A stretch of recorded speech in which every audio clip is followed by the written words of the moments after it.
So I finished the rudder installation on my Clipper Freedom solo canoe. I used a Smart Track rudder system, and I had to make my own pedal controls, and I'll show you that in a second.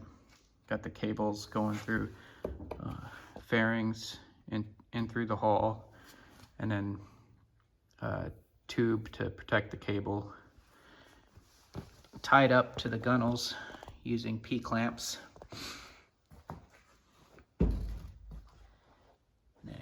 Here's my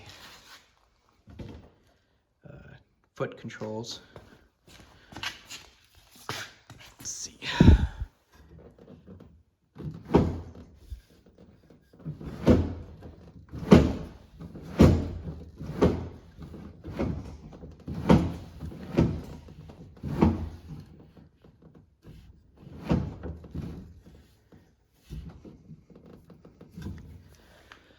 So it all works really good.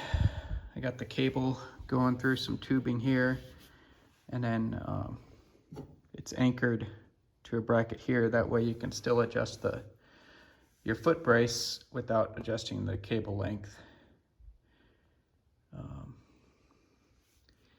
It all works really good.